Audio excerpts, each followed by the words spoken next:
ప్రార్థన చేసుకుందాం. ప్రార్థన చేసుకొని నేటి సాయంకాలపు కూడికను ప్రారంభించుకుందాం. దయచేసి అందరం కళ్ళు మూసుకుందామండి. దేవుడు 9 దినాలు మనము ఆయన యొక్క మందిరంలో ఉంటూ ఆయన వాక్కులచే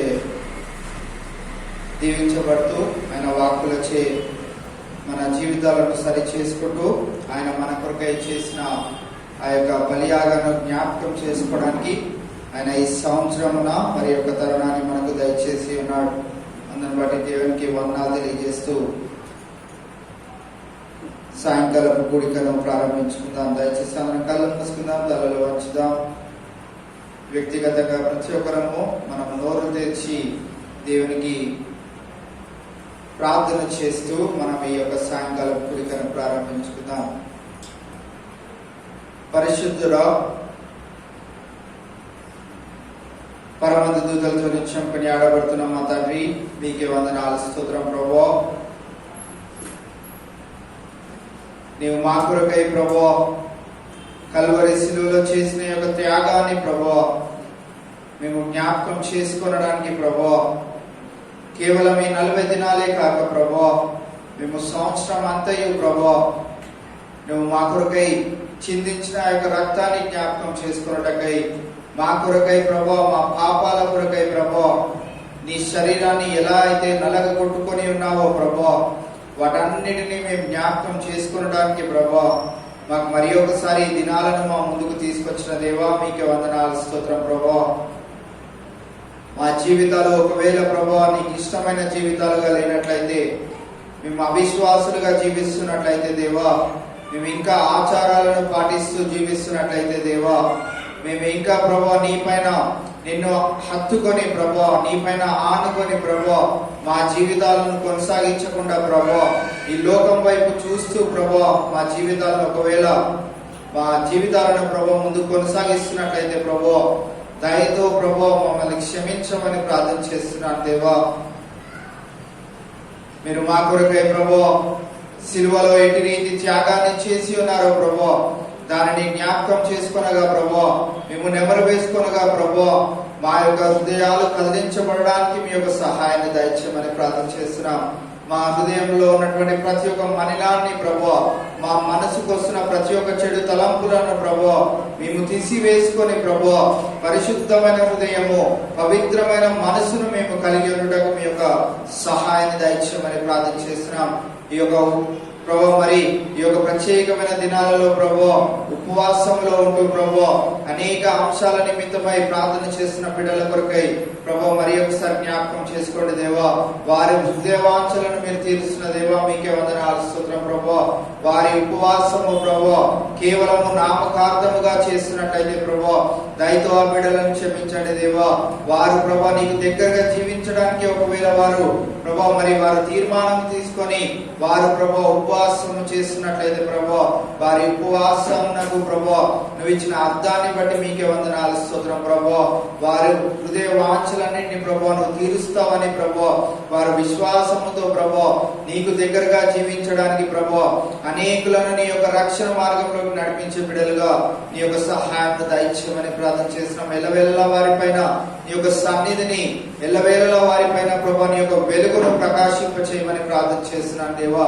ఈ యొక్క సాయంకాలం వేళ ప్రభు మేము ఇటు రీతిగా ప్రభు నీ యొక్క మందిరాలను చేరి ప్రభు నిన్ను ప్రభు మరి పాటల ద్వారా నీ యొక్క బలియాగాన్ని ప్రభు మేము జ్ఞాపకం చేసుకున్నటకు నీ యొక్క వాక్కులచే ప్రభు మా జీవితాలను సరి చేసుకోవడానికి మాకు ఇస్తున్న యొక్క ప్రభు మరి కూడికలను బట్టి మీకే లెక్కలేనటువంటి వందనాలు, స్తోత్రం ప్రభు. ఆశతో ప్రభు మరి సమయానికి విచ్చేస్తున్న బిడ్డలను ఒక ప్రత్యేక రీతిగా మీరు దర్శించండి దేవా. వారి హృదయవాంఛలను తీర్చి తృప్తిపరచండి దేవా. ఈ దినము ప్రభు నీ యొక్క బిడ్డ నిలవబడి ప్రభు నీ యొక్క వాక్కులను విదుల్చుండగా బిడ్డ యొక్క నోటిని మీరు మరుగుపరచండి దేవా.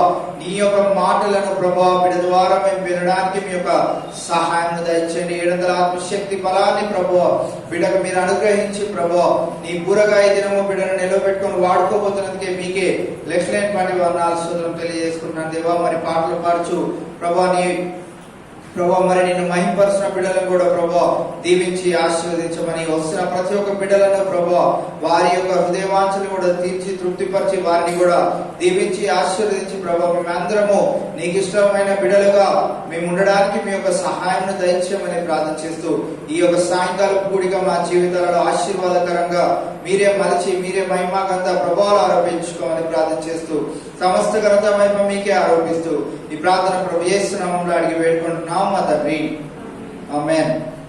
కొద్దిసేపు పాటలు పాడుకొని దేవుని మహిమపరచుకుందాం.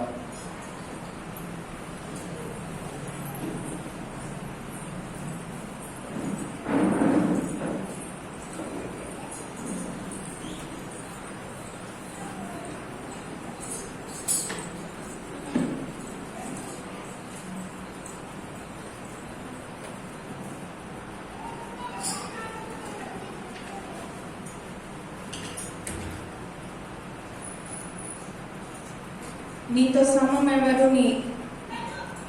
నీలా ప్రేమించేదెవరు అన్న పాట.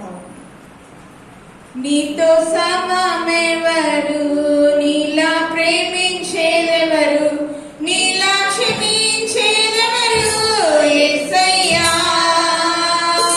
నీలా పాపికై ప్రాణం పెట్టిన వారెవరు, నీలా పాపికై ప్రాణం పెట్టిన నీతో సమమెవరు, నీలా ప్రేమించేదెవరు, నీలా క్షమించేదెవరు యేసయ్యా. నీలా పాపికై ప్రాణం పెట్టిన వారెవరు, నీలా పాపికై ప్రాణం పెట్టిన వారెవరు. లోక బంగారము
చూడుము గెత్సేమనే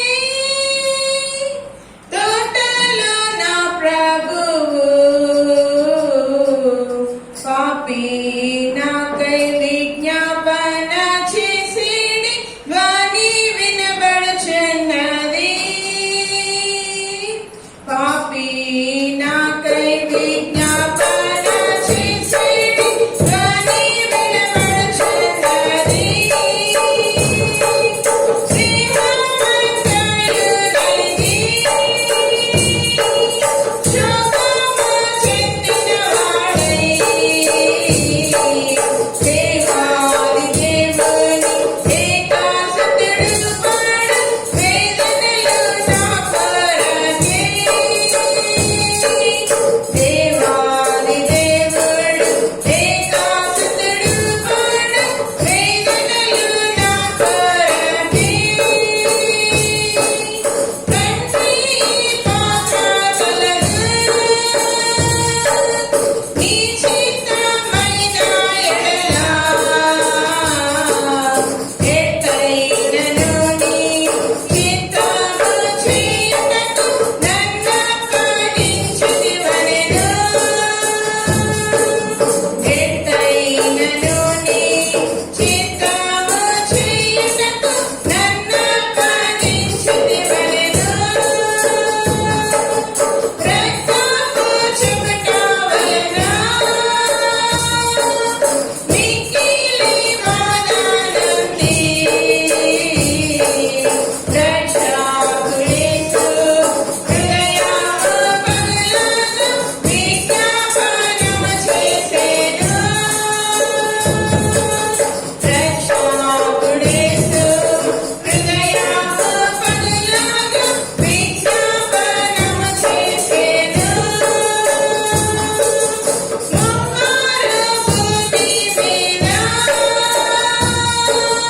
కడిమిక్కిలి వేదనచే మన యేసు ప్రభువు తానే వేడుకొనెను పాపుల విమోచన కొరకే మన యేసు ప్రభువు తానే వేడుకొనెను పాపుల విమోచన కొరకే శ్రీమామృతవాక్కులచే ఆదరించెడి ప్రభువు వేదాన సమయమున ఆదరించువారు లేక బాధలుండెను వేదా సమయమున ఆదరించువారు లేక బాధలుండెను నన్ను కనవలెను మార్చెడి ప్రేమను తలచి తలచి హృదయము కరుగను నిజంగా కీర్తించెదను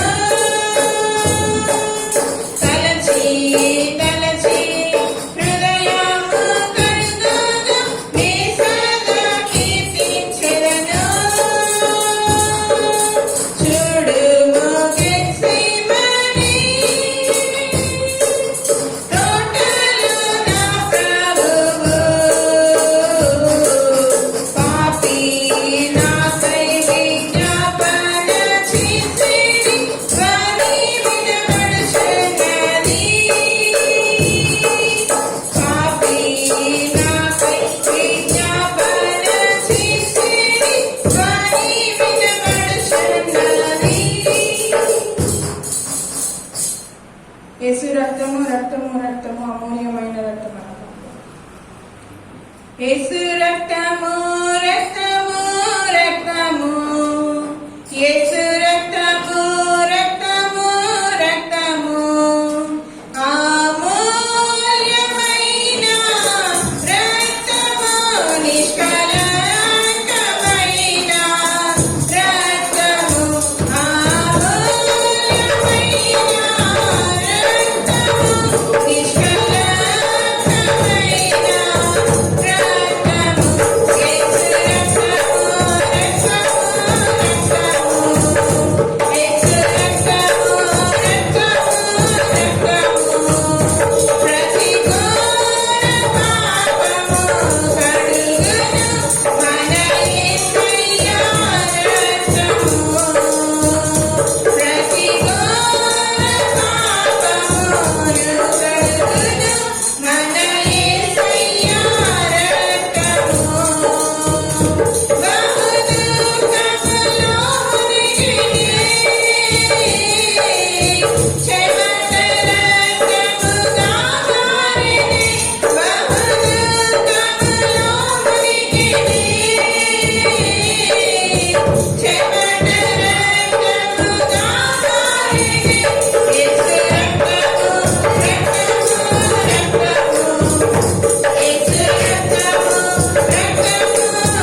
మనవి చేస్తా ఉన్నాం.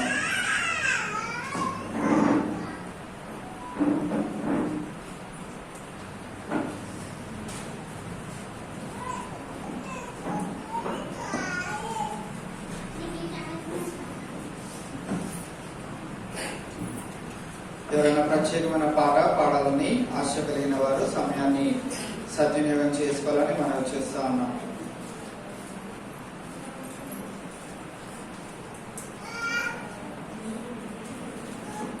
సిలువా ఓ సిలువా నీకెందుకే ఈ విలువా, సిలువా ఓ సిలువా నీకెందుకే ఈ విలువా, యేసయ్య నిన్ను ఎత్తుకున్నందుక నీవు యేసయ్యను మోసినందుక, యేసయ్య నిన్ను ఎత్తుకున్నందుక నీవు యేసయ్యను మోసినందుక, సిలువా ఓ సిలువా నీకెందుకే ఈ విలువా, సిలువా ఓ సిలువా నీకెందుకే ఈ విలువా, మా పాప భారమంతా మోసాడు కల్వరి గిరిలో, మా పాప పరిహారముకై చిందించాడు తన రక్తమంతా, మా పాప భారమంతా మోసాడు కల్వరి గిరిలో, మా పాప పరిహారముకై చిందించాడు తన రక్తమంతా,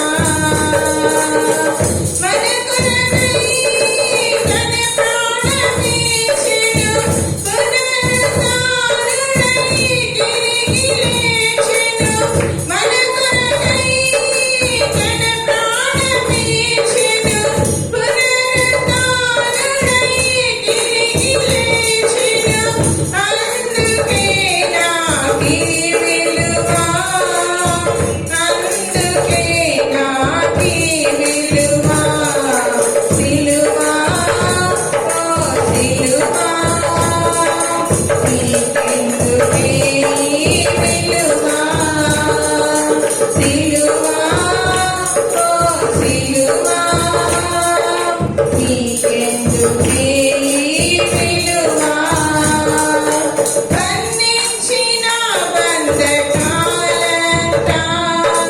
తెంచాడు సిలువలో నాకై, నా దాస్యపు బ్రతుకంతా విడిపించాడు యేసయ్య నాకై, బంధించిన బంధకాలంతా తెంచాడు సిలువలో నాకై, నా దాస్యపు బ్రతుకంతా విడిపించాడు యేసయ్య నాకై, రాజరికము నాకు ఇచ్చి తన రాజ్యముని సిద్ధపరచెను, రాజరికము నాకు ఇచ్చి తన రాజ్యముని సిద్ధపరచెను, అందుకే నాకీ విలువా, తెలుసుకో సిలువా, సిలువా ఓ సిలువా నీకెందుకే ఈ విలువా, సిలువా ఓ సిలువా నీకెందుకే ఈ విలువా, యేసయ్య నిన్ను ఎత్తుకున్నందుక నీవు యేసయ్యను మోసినందుక, యేసయ్య నిన్ను ఎత్తుకున్నందుక నీవు యేసయ్యను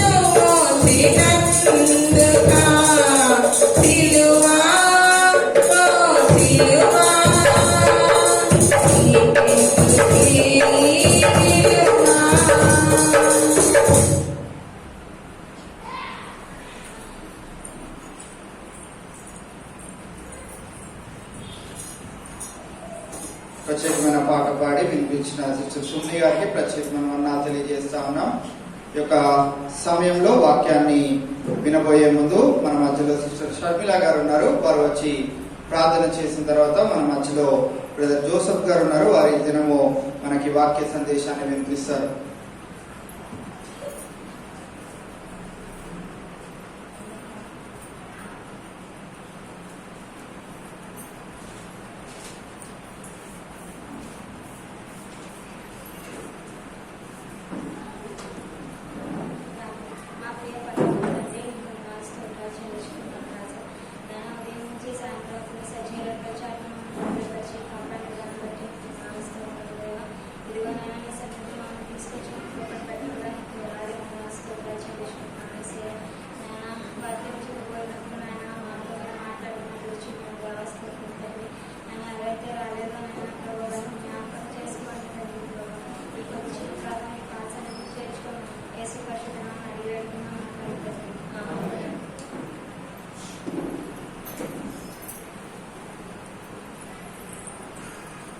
వాక్యాన్ని అందించడానికి మన మధ్యలో ఉన్న బ్రదర్ జోసెఫ్ గారిని ముందుగా ఆహ్వానిస్తా ఉన్నాం.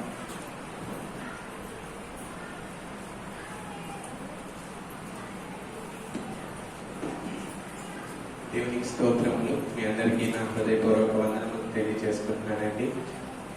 అందరూ క్షేమంగా ఉన్నారని ఆశిస్తున్నాను. అందరూ క్షేమంగా ఉన్నట్లయితే రెండు చేతులు ఎత్తి దేవునికి స్తోత్రం చెల్లిద్దాం. దేవునికి స్తోత్రం.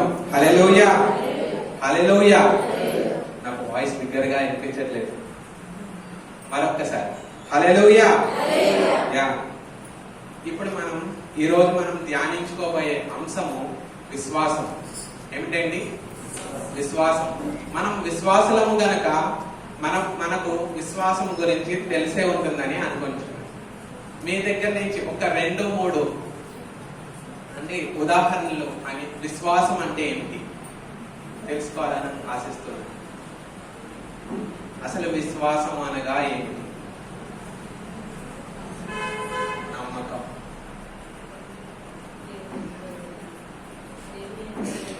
దేవుని యందు భయభక్తులు కలిగి ఉండడం. సరే అండి, మనం విశ్వాసం గురించి ఈ రోజున తెలుసుకుందాం. మనం విశ్వాస మూలముగా ఎన్నో పొందుకుంటాం కదండి అని మనం ఇతరులతో కూడా మనం పంచుకుంటూ ఉంటాం. అని నేను విశ్వాసముతో ఇది పొందుకున్నాను, అది పొందుకున్నాను అని చెప్పి. మరి అసలు ఈ విశ్వాసం అంటే ఏమిటో హెబ్రీ పత్రిక 11వ అధ్యాయము 1వ వచనం ద్వారా తెలుసుకుందాం. విశ్వాసం అన్నది నిరీక్షింపబడి వాటి యొక్క నిజ స్వరూపమును అదృశ్యమైనవి ఉన్నవంటకు రుజువునై ఉన్నది. ఈ విధంగా విశ్వాసము నిరీక్షింప వాటి యొక్క నిస్వరూపమని అదృశ్యమైన వాటి ఉన్నవని నమ్ముటకును అంటకును రుజువునై ఉన్నదని దేవుని యొక్క వాక్యము హెబ్రీ పత్రిక 11వ అధ్యాయము 1వ వచనం ద్వారా తెలియజేయబడుతుంది. విశ్వాసము అనగా మరేమిటో కాదు, నమ్మకము. అట్టి నమ్మకము రెండింటిని గురించి సంబంధించి ఉంది. మొదటిది ఆశతో ఎదురు చూసేవి, రెండోది కంటికి కనిపించని. హెబ్రీ పత్రిక 11వ అధ్యాయము 6వ వచనం. విశ్వాసము లేకుండా దేవునికి ఇష్టడై ఉండుట అసాధ్యము. దేవుని యొద్దకు వచ్చువాడు ఆయన ఉన్నాడనియు నన్ను వెతుకు వారికి ఫలము దయచేయువాడనియు నమ్మవలెను కదా. విశ్వాసం లేకుండా మనము దేవునికి ఇష్టలుగా ఉండలేము. మొదటిగా మనం నేర్చుకునేది విశ్వాసం లేకుండా దేవునికి ఇష్టలుగా ఉండలేము. అంటే మనం దేవుని పట్ల విశ్వాసం కలిగి ఉండాలి. అంటే విశ్వాసం కంటికి కనిపించని దేవుని పట్ల ఉండాలి. మనము కంటికి కనిపించని దేవుని పట్ల విశ్వాసం కలిగి ఉంటే మనం ఆశించేవి కూడా మనము పొందుకోగలం. అలాగే యాకోబు పత్రిక 2వ అధ్యాయము 26వ వచనం.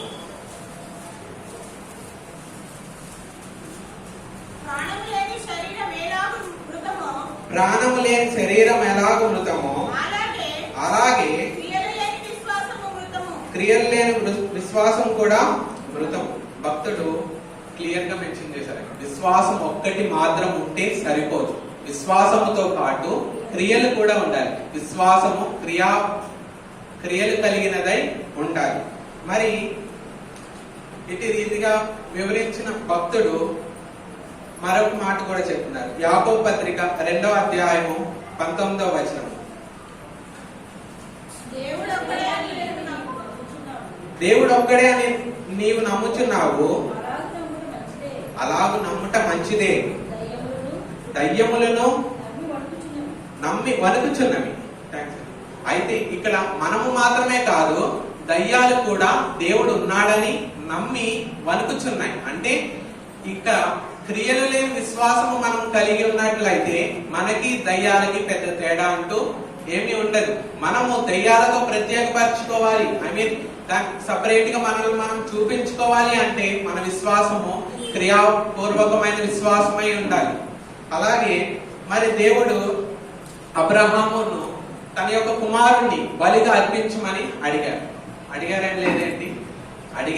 అడిగినప్పుడు అబ్రహాము, దేవా లేదు నా కుమారుణ్ణి నీకు బలిగా అర్పించాలని అనిపించట్లేదు, లేదా నాకు ఇష్టం లేదు, నువ్వు ఎలా అడుగుతావు అని చెప్పి ప్రశ్నించకుండా అబ్రహామును దేవుడు తన యొక్క కుమారుణ్ణి బలిగా అర్పించమని అడిగినప్పటికీ తను బలిగా అర్పించడానికి సిద్ధపడ్డాడు. అంటే తన యొక్క విశ్వాసాన్ని క్రియల్లో చూపించడానికి సిద్ధపడ్డాడు.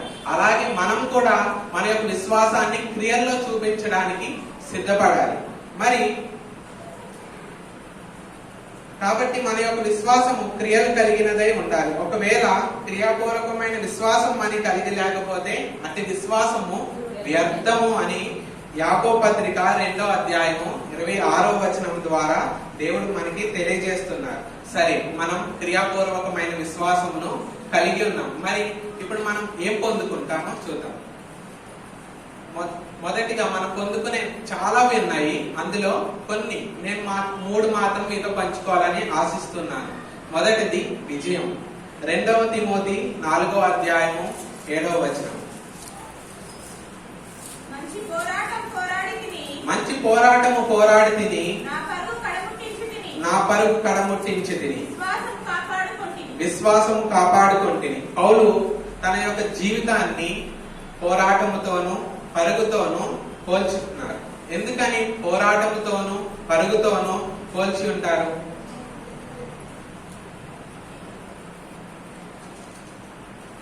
ఎందుకంటే పోరాటంలో మనం పోరాడుతున్నప్పుడు ఖచ్చితంగా విజయాన్ని సాధించాలి అని అనుకుంటాం. ఎందుకంటే మనం శత్రువుల చేతిలో నశించిపోవాలో, శత్రువుల చేతిలో అపజయాన్ని పొందుకోవాలా అని మనం అనుకోం. కేవలము విజయాన్ని సాధించాలి అని అనుకుంటాం. కాబట్టి మనం పోరాటాన్ని పోరాడుతూ ఉంటాం. అది కూడా మంచి పోరాటాన్ని పోరాడతాం. ఎంతవరకు అయితే మనం శత్రువుని నశింప చేయగలము, లేదా ఎంతవరకు అయితే శత్రువు మీద మనం విజయాన్ని పొందుకోవాలి అని అనుకుంటామో అంతవరకు మనం మంచి పోరాటాన్ని పోరాడుతూనే ఉంటాం. మరి అలాగే కాకుండా పరుగుతో కూడా పోల్చాడు. ఎందుకని పరుగుతో పోల్చాడు? ఎందుకంటే పరుగు పందెంలో మనం పరుగెత్తుతున్నప్పుడు మనం చూసేది మొదటి బహుమానమును మాత్రమే. అక్కడ మొదటి బహుమానం ఉంటుంది, 2వ బహుమానం ఉంటుంది, మరియు 3వ బహుమానం కూడా ఉంటుంది. మొదటి బహుమానంను మనం పరలోకానికి సాదృశ్యంగా తీసుకున్నప్పుడు 2, 3 బహుమానములు ఈ లోకానికి లేదా ఈ లోకంలో మనం ఆశించే వాటిని సాదృశ్యముగా ఉన్నాయి. మనం 2 మరియు 3 బహుమానములు కూడా మనం ఆశిస్తూ ఉంటాం. కానీ అవి ఈ లోకము వరకే. మనం మొదటి బహుమానమును ఆశించి మనం ముందుకి సాగుతూ ఉన్నట్లయితే, మనం పరుగును కడముట్టించినట్లయితే మనం పరలోకంలో దేవునితో ఆనందిస్తూ దేవుణ్ణి స్తుతిస్తూ ఉంటాం. కాబట్టి పౌలు దేవుణ్ణి స్తుతిస్తూ తన యొక్క జీవితాన్ని పరుగు పందెంతో పోల్చి ఉన్నారు. అలాగే పౌలు తన పోరాడడానికి ఏమి ఉపయోగించారు? వాక్యం అనే ఆయుధాన్ని ఉపయోగించారు. వాక్యంను ఉపయోగిస్తూ అనేకులకు నిదర్శనంగా, అనేకులను మార్చేవారిగా, అనేకులను దేవునిలో నడిపించేవారిగా తను ఉన్నారు. అలాగే మనము కూడా దేవుని యొక్క వాక్యాన్ని మనం ఆయుధముగా చేసుకొని ముందుకు సాగుతూ ఇతరులకు సహాయకరంగా, ఇతరులను దేవునిలోకి నడిపించే వారిగా మనం ఉండాలి. మరి పౌలు భక్తుడు నిజంగా క్రియారూపకమైన విశ్వాసాన్ని చూపించారు, అనేకులను దేవునిలోకి నడిపించారు. మరి ఆయన ఏం పొందుకున్నారు? తన జీవితాన్ని కడగొట్టించానని, మంచి పోరాటాన్ని పోరాడానని పలికి ఉన్నారు కదండి. మరి తను ఏం పొందుకున్నారో మనం చూద్దాం. అదే వచనంలో మనం కొనసాగించినట్లయితే, ఇక మీదట నా కొరకు నీతి కిరీటము ఉంచబడి ఉన్నది. అంటే తను ఎంత ధైర్యంగా చెప్తున్నారో, నేను నా పరుగును కడగొట్టించాను, నా కొరకు నీతి కిరీటం ఉంది. అలాగే నా కొరకు మాత్రమే కాదు, నా వలె ఎవరైతే తన యొక్క జీవితాన్ని చివరి వరకు దేవునిలో విశ్వాసముతో, క్రియారూపకమైన విశ్వాసముతో చివరి వరకు జీవిస్తారో వారికి కూడా నీతి కిరీటము ఉంచబడి ఉన్నదని, అది ప్రభు వారికి ఇస్తారని పౌలు భక్తుడు రాసిపెట్టి ఉంచారు. అలాగే మనం ఇటు రీతిగా మనం చూసుకుంటూ ఉన్నాం. విజయం గురించి మనం మొదటిగా చూసాం. పౌలు భక్తుడు తన యొక్క విజయాన్ని ఎట్టి రీతిగా సంతోషిస్తూ, ఎట్టి రీతిగా తన నీతి కిరీటాన్ని పొందుకుంటాను అని చెప్పాడో, అలాగే మనము కూడా మన యొక్క జీవితాన్ని జీవిస్తూ మన జీవితాన్ని పూర్తిగా ఒక పరుగు పందెం వలె మనం అనుకోవాలి. పరుగు పందెంలో మనం మధ్యలో ఆగిపోదామండి, లేదు. చివరి గీత వరకు మన ఓపిక ఉన్నంత వరకు దేవునిలో కసిగా మనం పోరాడాలి, దేవునిలో కసిగా మనం ఎదగాలి. అలాగే ఇతరులకు కూడా మనం తెలుసుకోవడమే కాదు కానీ ఇతరులకు కూడా దేవుని యొక్క వాక్యాన్ని మనం పంచాలి. అలాగే రెండవదిగా మనం విశ్వాసముతో ఏమి స్వతంత్రించుకుంటామో తెలుసుకుందాం. ఆదికాండము 12వ అధ్యాయము 1వ వచనం. యెహోవా నీవు లేచి నీ దేశం నుండి, నీ బంధువుల యొద్ద నుండి, నీ తండ్రి ఇంటి నుండి బయలుదేరి నేను నీకు చూపించు దేశమునకు వెళ్ళుము. దేవుడు అబ్రహాముతో ఈ విధంగా చెప్తున్నారు. మనకి తెలుసు, ఇస్సాకును అడగక ముందే దేవుడు తన తండ్రి యొక్క ఇంటి యొద్ద నుండి అబ్రహామును వేరే ఒక దేశానికి, అనగా కనాను దేశంకు రావాలి అని కోరారు. కోరిన విధంగా దేవుడు ఏ విధంగా అయితే చెప్పారో ఆ విధంగానే అబ్రహాము వచ్చాడని లిఖింపబడి ఉన్నది. మరి అబ్రహాం వచ్చినప్పుడు, తన తండ్రి యొక్క ఇంటి యొద్ద నుంచి వచ్చినప్పుడు తన వయస్సు 75 సంవత్సరాలని మన యొక్క బైబిల్ గ్రంథంలో లిఖించబడి ఉన్నది. మరి అబ్రహాం, లేదు దేవా, నాకు ఇక్కడ చాలా ఉన్నాయి, నా ఆస్తి ఉంది, నేను సంపాదించుకున్నాను, కష్టార్జితం ఉంది, నా భార్య ఉన్నారు, అలాగే నా బంధువులు ఉన్నారు, నా తండ్రి ఉన్నారు, నేను వీరందరినీ విడిచిపెట్టి నేను ఎలా వస్తాను అని అనకుండా, దేవుడు నేను నిన్ను ఆశీర్వదిస్తాను, నీవు నేను చూపించే దేశానికి వెళ్ళు అని పలికినప్పుడు ఆ మాటను విని, ఆ మాటను విశ్వసించి అబ్రహాము దేవుడు చూపించిన కనాను దేశానికి వెళ్ళారు. వెళ్ళి అక్కడ ఇంకనూ ఎన్నో పరీక్షల్లో ఆయన అలా వెళ్తూ ఉన్నప్పుడు తన విశ్వాసాన్ని ఎప్పుడూ కూడా పోగొట్టుకోలేదు. ఆఖరికి తన యొక్క బిడ్డ అయిన ఇస్సాకును బలిగా అర్పించమన్నప్పుడు కూడా తను విశ్వాసంతోనే ఉన్నాడు. అతి విశ్వాసమును మనం కూడా కలిగి ఉండాలి. అబ్రహాము కూడా తన యొక్క విశ్వాసాన్ని క్రియారూపకమైన విశ్వాసముగా కనపరిచాడు. కాబట్టి విశ్వాసులకు తండ్రిగా పిలువబడ్డాడు. అలాగే మనం కూడా అనేక విషయముల్లో మనం ముందుకు సాగుతూ ఉంటాం, అనేక పరిస్థితుల్లో మనం శ్రమలు పొందుతూ ఉంటాం, అనేక పరీక్షల గుండా వెళ్తూ ఉంటాం. అయినప్పటికీ మనం మన విశ్వాసాన్ని ఎన్నడూ కూడా పోగొట్టకుండా మన విశ్వాసం క్రియారూపకమైన విశ్వాసముగా ఉండాలి. మరియు మూడవదిగా మనం చూసుకున్నట్లయితే విశ్వాసం ద్వారా మనం సంతోషాన్ని పొందుకుంటాం.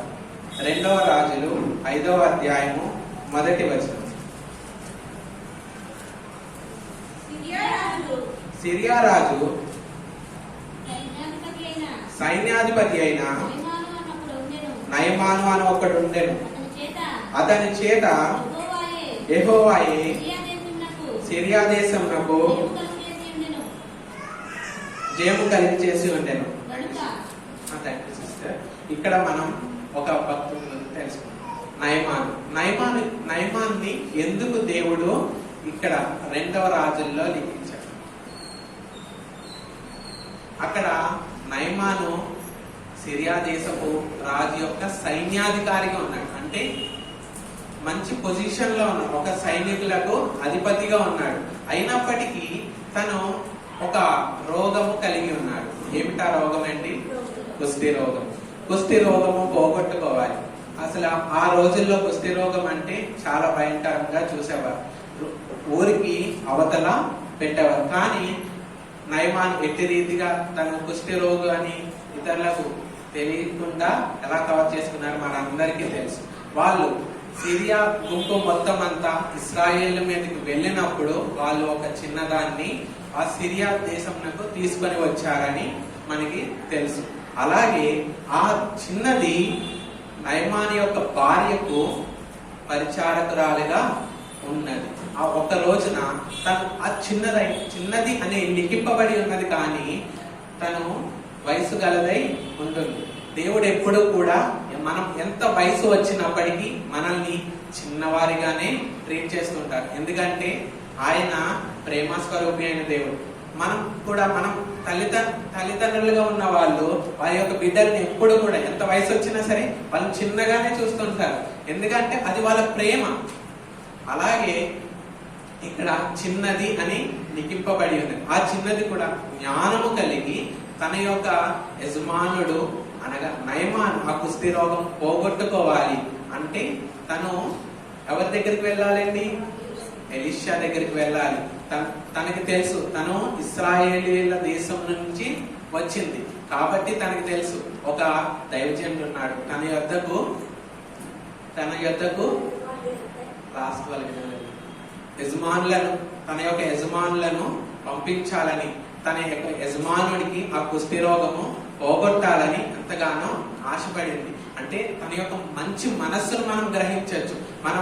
మన యొక్క ప్రాంతంలో మనం ఉంటాం. ఇతరులకు ఏదైనా అపాయం కలిగిందా, ఏదైనా అనారోగ్యం కలిగిందంటే సర్లే వాళ్ళేవో వాళ్ళే పడతారు, మనకేమొచ్చింది, మనం హ్యాపీగా మనం జీవిస్తున్నాం, మన జీవితం ఏదో మనం ఎలా సాగిపోతుంది కదా అలా ఉంటాము అని అనుకుంటూ ఉంటాం. కానీ అలా ఉండకుండా ఇతరులకు సహాయపడే వారిగా ఉండాలి. అప్పుడే మన విశ్వాసము క్రియారూపకమైన విశ్వాసముగా ఉంటుంది. అప్పుడే వాళ్ళు దేవుని యొక్క ప్రేమను మన ద్వారా చూస్తారు. అవునా కాదండి? మనం ఇతరులకు సహాయం చేస్తున్నాం. ఈ అబ్బాయి చాలా మంచివాడు. తర్వాత ఏమని వెళ్తుంది? వీళ్ళు చర్చికి వెళ్తున్నారు అంటే దేవుని తెలుసుకొని ఉన్నారు కాబట్టి వీళ్ళ ప్రేమ అమితమైనది, వీళ్ళ ప్రేమ చాలా ప్రాముఖ్యమైనది అని వాళ్ళు తెలుసుకుంటారు. వీళ్ళ ప్రేమే ఎలా ఉందంటే వీళ్ళు సేవించే దేవుని యొక్క ఆ ప్రేమ ఎంత విలువ కలిగి ఉంటుందో, ఎంత ప్రాముఖ్యమైనది ఉంటుందో మనం కూడా ఆ దేవుణ్ణి తెలుసుకోవాలని వాళ్ళు ఆశపడతారు. మనం అందుకనే కాదు మనం తోచిన సహాయము ఇతరులకు చేసేవారిగా ఉండాలి. మన స్థితి కొద్దిగా ఉన్నప్పటికీ దేవుడు మన యొక్క స్థితిలో మనం చేసే సహాయమును చూసి మన స్థితిని ఆశీర్వదిస్తారు. అప్పుడు ఇంకనూ అనేకులకు సహాయం చేసేవారిగా మనల్ని చేస్తారు. అట్టి రీతిగా మన యొక్క హస్తాలని దీవిస్తారు. దేవునికి స్తోత్రం. హల్లెలూయా. అలాగే నయమాను ఆ రాజుతో ఇట్టి రీతిగా చిన్నది ఈ విధంగా చెప్పింది. ఆ ఎలీషా అనే ఒక దైవజనుడు ఉన్నాడు, తన యొద్దకు వెళ్ళమని తన భార్యతో ఈ విధముగా వివరించింది. అప్పుడు నేను కుష్టి రోగంను పోగొట్టుకుంటాను అని తన యొక్క రాజుతో చెప్పినప్పుడు, నయమాను తన రాజుతో చెప్పినప్పుడు రాజు ఎంతగానో సంతోషించి ఇశ్రాయేల్ రాజుకు ఉత్తరమును కూడా రాస్తారు. అలాగే బంగారమును కూడా ఇచ్చి అనేకులను తనతో కూడా పంపిస్తారు.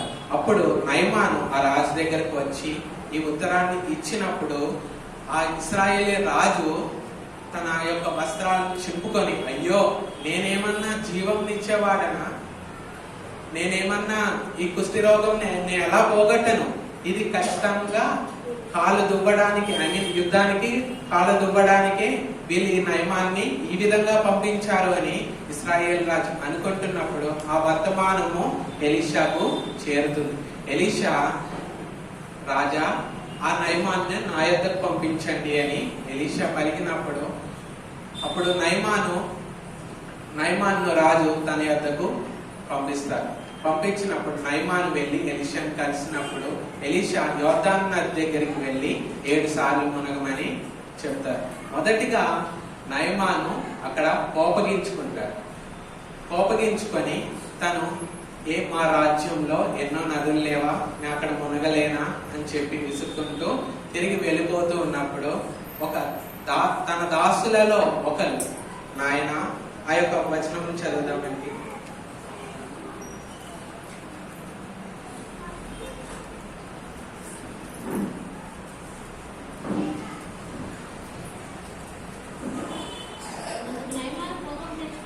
అందుకు నయమాను కోపం తెచ్చుకొని తిరిగిపోయి ఇట్లా నేను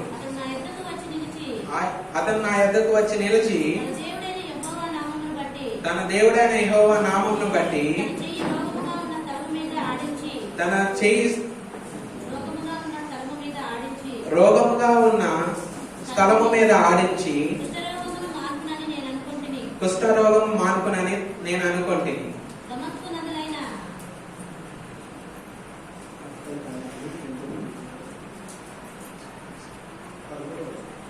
13వ వచనం. అయితే అతని దాసులలో ఒకడు వచ్చి, నాయన ఆ ప్రవక్త ఏదైనా ఒక గొప్ప కార్యం చేయమని నియమించిన ఎడల నీవు చేయకుందువా? అయితే స్నానం చేసి శుద్ధుడవు కమ్మను మాట దానికంటే మేలు కాదా అని చెప్పినప్పుడు, అంటే తన యొక్క దాసులను, అంటే చాలా మంది దాసులు ఉన్నారు, వాళ్ళల్లో ఒక దాసుడు వచ్చి, నాయన నువ్వు గొప్ప కార్యం చేయమంటే నువ్వు చేయకుండా ఉంటావా? గొప్ప కార్యం మనం చేస్తాం, ఎందుకంటే మనం ఒక మంచి పొజిషన్ లో ఉన్నాం కాబట్టి మనకు సంతోషమే ఒక గొప్ప కార్యం చేయడం. కానీ ఆయన ఎలీషా వెళ్ళి నీవు ఆ నదిలో స్నానం చేయమని అడిగారు. ఆ విధంగా ఆ యొక్క దాసుడు చెప్పాడు. దాసుడు చెప్పినప్పుడు మొదటిగా నయమాను ఎలీషా చెప్పినప్పుడు కోపగించుకున్నాడు. రెండవదిగా దాసుడు చెప్పినప్పుడు తను మాట విని మరలా ఎలీషా చెప్పిన విధంగా ఆ నదిలోకి వెళ్ళి 7 సార్లు మునిగారు. అంటే అక్కడ మనం జరిగిన సంభాషణలో ఆ యొక్క దాసుడు, అంటే మనకన్నా చిన్నవాళ్ళు, ఆయన యొక్క ఏజ్ పెద్దదై ఉండొచ్చు లేదా చిన్నదై ఉండొచ్చు, ఆ యొక్క దాసుడు చెప్పినప్పుడు తన తగ్గింపు కలిగి ఆ మాటను విన్నాడు. మనం కూడా మన జీవితంలో అనేకులు మనకు ఐడియాస్ ఇస్తూ ఉంటారు. ఏదైనా మన తల్లిదండ్రులు అయి ఉండొచ్చు, మనకన్నా పెద్దవాళ్ళు అయి ఉండొచ్చు, లేదా మనకన్నా చిన్నవాళ్ళు అయి ఉండొచ్చు. వారిచ్చే సలహా మనం ముందు ఆలోచించాలి. అవును, ఇది నాకు మేలు చేస్తుందా, కీడు చేస్తుందా, ఏ విధంగా మేలు చేస్తుంది, అది నిజంగా మేలు చేసేదైతే నేను ఎందుకు చేయకుండా ఉండాలని ఆలోచించాలి. ఆలోచించినప్పుడే మనలో ఉన్న గర్వము అంతా కూడా పోతుంది. కనుక ప్రతి ఒక్కరూ కూడా మనం పెద్దవాళ్ళు చెప్పిన మాటలు వినాలి, అలాగే చిన్నవాళ్ళు చెప్పే సలహాలను కూడా ఒక్కసారి గ్రహించాలి. అప్పుడు నయమాను ఆ యొక్క తన దగ్గర పనిచేసే ఆయన చెప్పిన ఆ యొక్క సలహాను మరలా విని, అంటే తనకి జ్ఞానం కలిగింది. అప్పుడు అవును, నేను నిజంగా ఒక గొప్ప కార్యం చేయమంటే సింపుల్ చేస్తాను కదా, మరి ఈ చిన్నగా స్నానం చేయమంటే నేను ఎందుకు చేయట్లేదు అని ఒక ఆలోచన కలిగి ఉండొచ్చు. దేవుడు లేకపోతే ఆ యొక్క తలాంతును ఇచ్చి ఉండొచ్చు. ఆ యొక్క సైనికుడిని లేదా తన దగ్గర పనిచేసే ఆ యొక్క దాసుడిని నయమాను దగ్గర దేవుడు పెట్టి ఉండడానికి గల కారణము నయమాను స్వస్థపరచడం కోసం. అలాగే కోపంతో నయమాను తిరిగి వెళ్ళిపోయి ఉంటే తను స్వస్థపరచబడ్డేవాడే కాదు, నిజమైన దేవుడిని తెలుసుకునేవాడే కాదు. కనుక ప్రతి ఒక్కరి జీవితంలో ఎవరొకరిని దేవుడు తన యొద్ద ఉంచుతారు.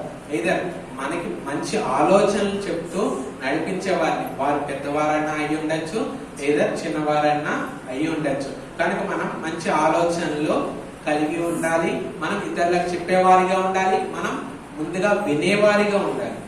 అలాగే నయమాను ఆ యొక్క దాసుడు చెప్పిన మాటను విని వెళ్ళి ఎలీషా చెప్పిన ప్రకారము 7 సార్లు ఆ యొక్క యోర్దాను నదిలో మునిగి పసిపిల్లవాని యొక్క శరీరము వలె తన యొక్క శరీరము తీర్చబడిందని దేవుని యొక్క వాక్యం సెలవిస్తుంది. అప్పుడు నయమాను ఈ విధంగా మాట్లాడాడు. అప్పుడు అతడు ఆ పరివారంతో కూడా దైవజన్ దగ్గరకు తిరిగి వచ్చి అతని ముందర నుంచి చిత్తగించుము. ఇశ్రాయేలులోనున్న దేవుడు తప్ప లోకమంతటి అందును మరి ఒక దేవుడు లేడని నేను ఎరుగుదును. అక్కడ తను గ్రహించుకోగలిగాడండి. ఎప్పుడు గ్రహించుకున్నాడు? దేవుడు తనకు ఒక స్వస్థతను ఇచ్చినప్పుడు. మనకు కూడా మన జీవితంలో మన విశ్వాసంలోకి రావడానికి మునుపు ఆ యొక్క సమయంలో దేవుడు ఏదో స్వస్థతన్నా చేసి ఉండొచ్చు, లేదా ఒక గొప్ప కార్యమునన్నా మన కొరకు చేసి ఉండొచ్చు, లేదా మనం నిజంగా సమ్ రిఫరెన్స్ ద్వారా మనం దేవుణ్ణి తెలుసుకొని ఉండొచ్చు. అంటే దేవుడు మన జీవితంలో కార్యములంటూ చేస్తూనే ఉంటారు, లేదా ముందుగా చేసి ఉంటారు. ఇప్పుడు మనం అయ్యో నా జీవితంలో ఈ కార్యం జరగలేదే అని అల్ప విశ్వాసంను తెచ్చుకోకూడదు. విశ్వాసంలోంచి ఎన్నడూ కూడా మనం తొలగిపోకూడదు. విశ్వాసంలో దేవుని పట్ల విశ్వాసము కలిగి మన యొక్క విశ్వాసం క్రియాపూర్వకమైన విశ్వాసమునై ముందుకు సాగుతూనే ఉండాలి. నయమాను నిజంగా దేవుడు ఉన్నాడని, దేవుడు ఈ ఇశ్రాయేలుల దేవుడే నిజమైన దేవుడని తెలుసుకున్నాడు. తెలుసుకోవడానికి గల మొదటి కారణం ఆ చిన్నది కలిగిన విశ్వాసం. దేవుని పట్ల ఆ చిన్నది విశ్వాసం కలిగి ఉంది. అలాగే రెండవదిగా ఆ యొక్క తన దగ్గర పనిచేసే దాసుడు మంచి ఆలోచనను చెప్పాడు. మనకి కావలసినది క్రియాపూర్వకమైన విశ్వాసము, మంచి ఆలోచనలు చెప్పేవారు. అవునా కాదండి? మనకి మంచి ఆలోచనలు చెప్పేవారు అంటే మన యొక్క పొజిషన్ అనేది ఈ రోజు ఇలా ఉన్నా సరే దేవుడు మరొక రోజున మనల్ని మంచి స్థాయిలోకి మనం తీసుకువెళ్తూ ఉంటారు. అలాగే దేవుడు విశ్వాసమును ఆవగింజతో కూడా పోల్చాడు. ఆవగింజంత విశ్వాసం ఉంటే ఆ కొండ వెళ్ళి సముద్రంలో పడుతుందని దేవుడు మాట్లాడారు. మరి అసలు నిజంగా విశ్వాసము అంతే ఆవగింజంత విశ్వాసము అని చెప్పి దేవుడు ఎందుకు మాట్లాడారు? ఆవగింజ గుండ్రముగాను చాలా చిన్నదిగాను ఉంటుంది. దేవుని యొక్క వాక్యమే తెలియజేస్తుంది. ఆ ఆవగింజ మనం భూమిలో ఆ ఆవగింజను విత్తినప్పుడు అది కూర మొక్కల కంటే మంచిగా ఎదిగి అది ఆకాశంలో తిరిగే పక్షులకు నీడను కూడా ఇస్తుంది. అది చిన్నదే అవ్వచ్చు, అది ఎదిగిన తీరును మనం చూడాలి. మన యొక్క విశ్వాసము ఇప్పుడు ఆవగింజ అంతే ఉండి ఉండొచ్చు, లేదా ఆవగింజ కన్నా చిన్నదై ఉండొచ్చు. మన యొక్క విశ్వాసాన్ని రోజు రోజుకి పెంపొందించుకోవాలి. మనం విశ్వాసాన్ని క్రియల్లో చూపిస్తూ ఉండాలి. అప్పుడు మనం విశ్వాసంలో ఇంకను నిలకడగాను ఎదుగుతూను ఉంటాం. కాబట్టి దేవుడు మన యొక్క విశ్వాసాన్ని చూసి అనేకమైన బహుమానములను మనకి ఇస్తూ ఉంటారు. ఈ రోజు మనం ఒక విజయాన్ని గురించి తెలుసుకున్నాం. పౌలు భక్తుడు తన యొక్క జీవితాన్ని పూర్తి చేసి తన యొక్క జీవితాన్ని పోరాటంతో పోల్చి లేదా పరుగుతో పోల్చి ఆ యొక్క పరుగుని కడముట్టించాడని, మంచి పోరాటాన్ని పోరాడని అంటే మంచి జీవితాన్ని జీవించాలని. మనం జీవిస్తున్నాము, ఏదో జీవిస్తున్నాము అంటే సరిపోదు, కానీ మంచి జీవితాన్ని మనం జీవిస్తూ ఉండాలి. అలాగే అబ్రహాం ఏ విధంగా అయితే దేవుడు అడిగినవి కాదు అనకుండా, దేవుడు నీవి చెయ్యి అంటే నేను చేస్తాను దేవా, నీ మాట ప్రకారమే నేను చేస్తాను అన్నట్టుగా మనం కూడా దేవుని యొక్క మాట ప్రకారము నడుచుకోవాలి. మూడవదిగా చిన్నది కలిగిన మంచి విశ్వాసము మనకు కూడా ఉండాలి. అక్కడ నయమాన్ని నేను ఎక్కువ చేసి చూపించాను, కానీ మరి ముఖ్యంగా అక్కడ చిన్నదే ప్రాముఖ్యమైనది. అక్కడ దేవుడు చిన్నది అని రాసించాడు. మనల్ని కూడా ఎంతగానో ప్రేమిస్తున్న దేవుడు మనల్ని చిన్నవారిగా ప్రేమతో చూస్తూ మన యొక్క జీవితంలో అనేకమైనవి మన యొక్క జీవితంలో ఇవ్వాలి అని అనుకుంటూ ఉన్నారు. కాబట్టి మన యొక్క విశ్వాసము క్రియాపూర్వకమైన విశ్వాసమై ముందుకు సాగుతూ అనేక రెట్లు పెంపొందించుకుంటూ మనం ఉండాలని ఆశిస్తున్నాను. మీకు ఒక చిన్న ఉదాహరణ చూపిస్తాను.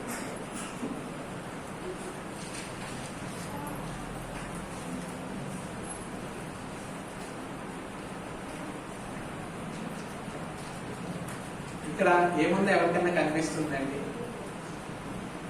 ఏం లేదు, కేవలము తెల్ల కాగితం మాత్రమే ఉంది.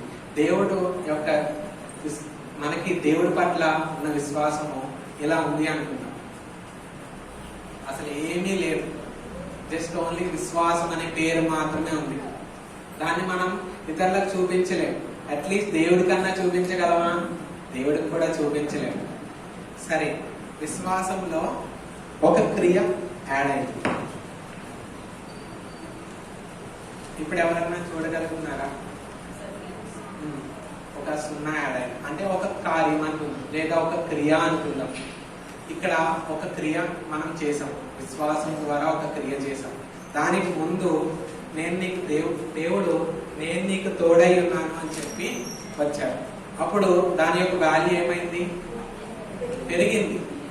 అదే మనం ఇంకా అనేక కార్యాలు అలా విశ్వాసంతో చేస్తూ పోతూ ఉంటే మన యొక్క విశ్వాసము పెరుగుతూ ఉంటుంది. దేవుడు మన మీద చూపించే ప్రేమ ఇంకనో పెరుగుతూ ఉంటుంది. మనం ఇంకనో ఎన్నో కార్యములు మన జీవితంలో చూస్తూ ఉంటాము. అనేకులను విశ్వాసంలోనికి నడిపించేవారిగా, దేవుని కొరకు నిలబెట్టేవారిగా, దేవుని యొక్క మాటలను మనం వివరించి దేవుని యొక్క రాజ్య వారసులుగా వారిని కూడా చేయగలుగుతాం. మనమేం పొందుకుంటే సరిపోతుందండి? మనం మాత్రమే పరలోకంలో ఆనందిస్తే సరిపోతుందా?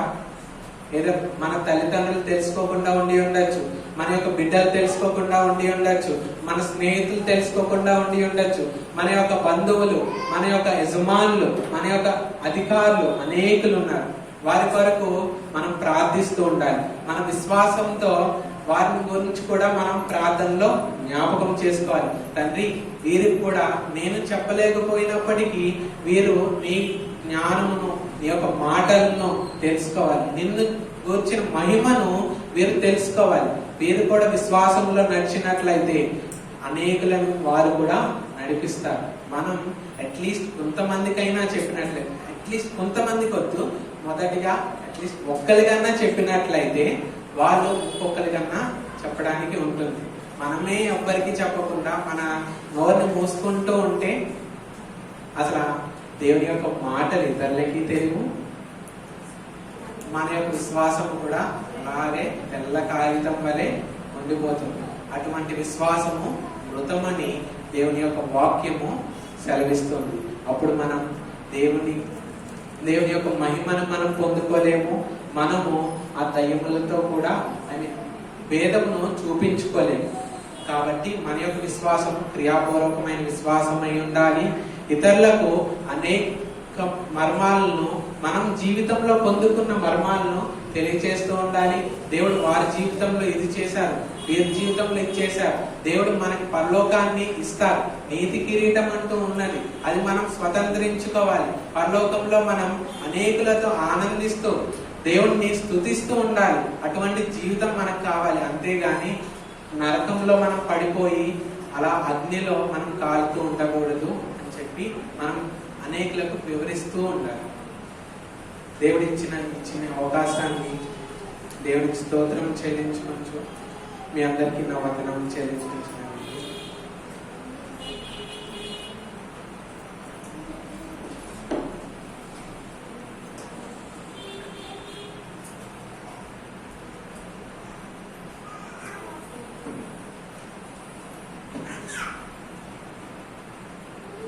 అనేక విషయంలో విశ్వాసం గురించి మనము విని ఉన్నాం. మరి జోసెఫ్ మొట్టమొదటిసారి మరి మన మందిరంలో మాట్లాడి ఉన్నారు. మొట్టమొదటిసారిగా మనం అందరము ఆ మాటలను విని ఉన్నాం. దేవుడు వీళ్ళని నిలబెట్టుకొని పలికించిన మాటలను బట్టి దేవునికి మన తెలియజేస్తా ఉన్నాం. మన విశ్వాసం ఎట్టి రీతిగా ఉంటుంది అనేది మరి ఒక్కసారి మనము మన జీవితాల ద్వారా ఒకసారి పరీక్షించుకోవాలని, పరిశోధించుకోవాలని ఈ దినము బిడ్డ ద్వారా మనకి తెలియజేసిన మాటలను బట్టి దేవునికి వందనాలు తెలియజేస్తా ఉన్నాం. ఈ యొక్క సమయంలో చివరి ప్రార్థన చేసుకొని ఈ యొక్క కూడికను ముగించుకుందాం. దయచేసి అందరం కళ్ళు మూసుకుందాం. మన మధ్యలో పాస్టర్ గారు ఉన్నారు, వారు వచ్చి చివరి ప్రార్థన చేస్తారు. దాని తర్వాత ఈ యొక్క కూడికను మనం ముగించుకుందాం.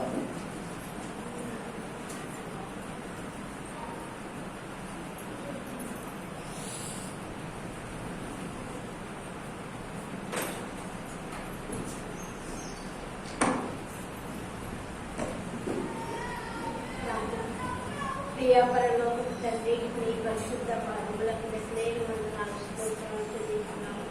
ఈ 9వ రోజు శిలువ ధ్యానాలు కూడా జయకరంగా జరిపించి